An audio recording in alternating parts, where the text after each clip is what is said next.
ಇನ್ನು ತಿಮ್ಮಾರುಡಿ ಮನೆಯಲ್ಲೇ ಇರ್ತೀನಿ ಅಂತ ಆತನೇ ಹೇಳಿದ್ದು. ನಾವು ಯಾರು ಕೂಡ ಚಿನ್ನಯ್ಯನಿಗೆ ನಮ್ಮ ಬಳಿ ಇರು ಅಂತ ಹೇಳಿರಲಿಲ್ಲ. ಇನ್ಸ್ಟಾದಲ್ಲಿ ಲೈವ್ ಒಂದು ಗಿರೀಶ್ ಮಠಣ್ಣವರ ಆಕ್ರೋಶವನ್ನು ವ್ಯಕ್ತಪಡಿಸ್ತಾ ಇದ್ದಾರೆ. SIT ಆಶ್ರಯ, ನೀರ್ ಟಿವಿ, ನಾವು ಯಾರು ಕೂಡ ಚಿನ್ನಯ್ಯನಿಗೆ ಬಂದ್ಬಿಟ್ಟು ಇಲ್ಲಿರು ಅಂತ ಹೇಳ್ಬಿಟ್ಟು ಹೇಳಿರಲಿಲ್ಲ. ಅವರೇ ಬಂದು ಆಶ್ರಯವನ್ನ ಕೇಳಿದ್ದಕ್ಕೆ ಮಾಡಿಕೊಟ್ವಿ ಅನ್ನುವಂತಹ ಮಾತನ್ನ ಹೇಳ್ತಾ ಇದ್ದಾರೆ. ಇನ್ಸ್ಟಾಗ್ರಾಮ್ನಲ್ಲಿ ಲೈವ್ ಬಂದ್ಬಿಟ್ಟು SIT ಆಶ್ರಯ, ನೀರ್ ಟಿವಿ ಅಂದಾಗ ಚಿನ್ನಯ್ಯ ಬೇಡ ಅಂತ ಅಂದಿದ್ದಂತೆ. ಅಂತಹ ವ್ಯಕ್ತಿಯನ್ನ ಇಟ್ಕೊಳ್ಳೋದಕ್ಕೆ ಎಲ್ರಿಗೂ ಕೂಡ ಭಯ ಆಗುತ್ತೆ. ಗಂಭೀರ ಪ್ರಕರಣದ ಸಾಕ್ಷಿದಾರರನ್ನ ಯಾರು ಕೂಡ ಇಟ್ಕೊಳ್ಳೋದಿಲ್ಲ. ಹೀಗಾಗಿ ತಿಮ್ಮಾರುಡಿಯವರೇ ರಕ್ಷಣೆ ನೀಡ್ತೀನಿ ಅಂತ ಹೇಳಿದ್ರು. ಅದಕ್ಕೂ ಮುನ್ನವೇ ತಿಮ್ಮಾರುಡಿ ಮನೆಯಲ್ಲಿ ಇರ್ತೀನಿ ಅಂದಿದ್ದ.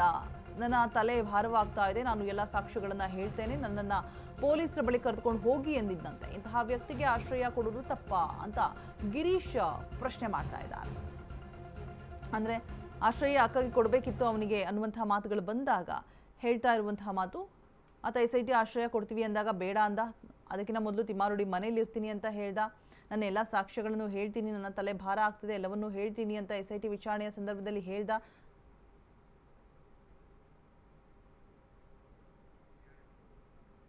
ಯಾವಾಗ SIT ಸುಪರ್ದಿಗೆ ಬಂದಿದ್ದಾನೆ ಅವಾಗ ಅಧಿಕೃತವಾಗಿ ಮಹೇಶ್ ಶೆಟ್ಟಿ ತಿಮ್ರೋಡಿ ಅವರು ಮನೆಯಲ್ಲಿನೇ ಇರ್ತೀನಿ ಅಂತ ಆ ವ್ಯಕ್ತಿನೇ ಹೇಳಿದ್ದು. ಗೊತ್ತಾಯ್ತಾ? SIT ಅವರು ಅಡ್ವೊಕೇಟ್ ಕೇಳ್ಕೊಂಡಿದ್ರು, ನಾವು ಇವನಿಗೆ ವ್ಯವಸ್ಥೆ ಮಾಡ್ತೀವಿ ಅಂತ ಹೇಳಿದಾಗ ಆ ವ್ಯಕ್ತಿ ಬೇಡ ಅಂತ ಹೇಳಿದ್ದ. ಮಹೇಶ್ ಶೆಟ್ಟಿ ತಿಮ್ರೋಡಿ ಅವರ ಹೆಸರು ಹೇಳಿದಾನೆ, ನನ್ನ ಹೆಸರು ಕೂಡ ಹೇಳಿದಾನೆ. ಗಿರೀಶ್ ಮಟ್ಟಣ್ಣವರು ಒಂದು ರಕ್ಷಣೆಯಲ್ಲಿ ನಾನಿದ್ದೇನೆ, ಆ ವ್ಯಕ್ತಿನೇ ಹೇಳಿದಾನೆ. ಅದರ ಸಲುವಾಗಿ ಅಧಿಕೃತವಾಗಿ ಉಜಿರೆ, ಯಾಕಂತ ಹೇಳಿದ್ರೆ ಸಮೀಪ ಇರೋದೇ ಉಜಿರೆ, ಇನ್ನು ಯಾರು ಇಟ್ಕೋತಾರ ಅವನ್ ಅಂತ ವ್ಯಕ್ತಿನ ಯಾರು ಇಟ್ಕೋತಾರ ಹೇಳಿ? ಭಯ ಕಾಡಲ್ವಾ ಯಾರಾದ್ರೂ? ನೀನ್ ನಿಮ್ಮ ಮನೆಯಲ್ಲಿ ಏನೇನು ಮದುವೆ ಮನೆ ಅಲ್ಲ, ನೀವು ಚೆನ್ನಾಗಿದ್ದೀರಿ ಅಂತ ಹೇಳಕ್ಕೆ?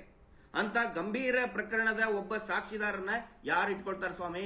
ಮಹೇಶ್ ಶೆಟ್ಟಿ ತಿಮ್ರೋಡಿ ಅವ್ರು ಹೇಳಿದ್ರು ನನ್ನ ಮನೆಯಲ್ಲಿ ಇರಲಿ, ನಾನು ರಕ್ಷಣೆ ಕೊಡ್ತೀನಿ ಅಂತ ಹೇಳಿದ್ದಕ್ಕೆ ಆಮೇಲೆ ಅದಕ್ಕಿಂತ ಮುಂಚೆ ಅವನೇ ಹೇಳಿದಾನೆ, ನನಗೆ ಮಹೇಶ್ ಶೆಟ್ಟಿ ತಿಮ್ರೋಡಿ ಅವ್ರ ಮನೆನೇ ಬೇಕು. ಯಾಕಂತ ಹೇಳಿದ್ರೆ 2 ವರ್ಷದಿಂದ ಅವನೇ ಪದೇ ಪದೇ ಪದೇ ಪದೇ ಹೇಳ್ತಾನೆ ಇದ್ದಾನೆ, ನಾನು ಕರ್ಕೊಂಡು ಹೋಗಿ ಪೊಲೀಸರ ಹತ್ರ ಕರ್ಕೊಂಡು ಹೋಗಿ, ಅಡ್ವೊಕೇಟ್ ಹತ್ರ ಕರ್ಕೊಂಡು ಹೋಗಿ, ನಾನು ಹೇಳ್ತೇನೆ, ನನ್ನ ಭಾರ ಆಗ್ತಾ ಇದೆ ತಲೆ. ಅದ್ರ ಸಲುವಾಗಿ ಮಹೇಶ್ ಶೆಟ್ಟಿ ತಿಮ್ರೋಡಿ ಅವರು ಅವನಿಗೆ ಆಶ್ರಯ ಕೊಟ್ಟಿದ್ರಿ.